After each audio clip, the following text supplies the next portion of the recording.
The Crude Life with host Jason Spiess. My name is Jason Spiess, and this is the Crude Life Daily Update. Thank you, folks, for joining us.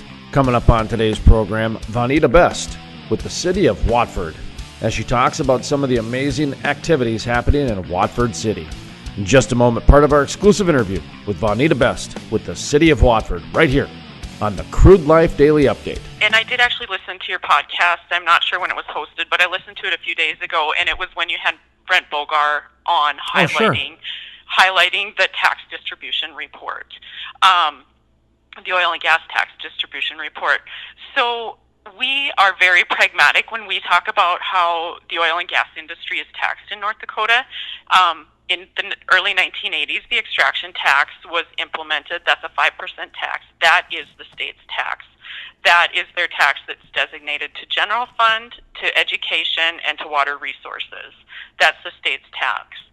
So the gross production tax, historically, was enacted by the legislature in the early 1950s after the Clarence Iverson well was produced in Williams County and the Ben Homer well was produced in McKenzie County. So at that time, the legislature said, you know what, we want systematic approaches to oil and gas development in North Dakota. So we are going to remove counties' ability to assess property tax on oil and gas. And in lieu of that, you will receive a production tax, a gross production tax. So as you know, what our focus was in Watford City and McKenzie County is we're currently at 30% of the gross production tax, and there's some other things that come off the top, like the 30% legacy, and then there's some other funding that comes off the top. But when they talk about local impact in lieu of property tax share of the taxes, one of our priority pieces legislatively was to maintain the 30% redistribution.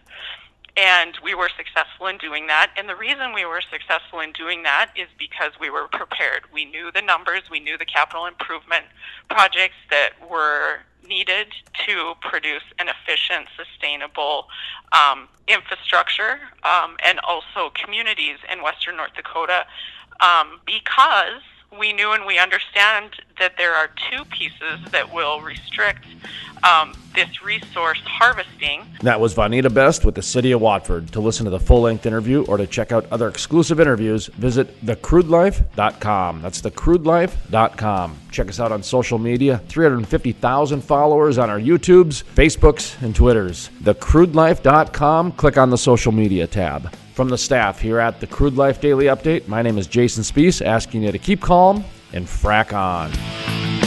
Jason Spiess, the most trusted voice in the Bakken. I totally agree with you, and the word that you brought into this is fact. You tell the facts, and then you let people make up their own minds. You want someone who's competent. You don't want to get a bunch of rookies. Love listening to Jason Spiess on the radio, and if I miss him there, I catch him online. Let's bring in Jason Spiess, who is a multimedia journalist in North Dakota. Jason, what's your thought on this? No one does an interview like Jason Spiess.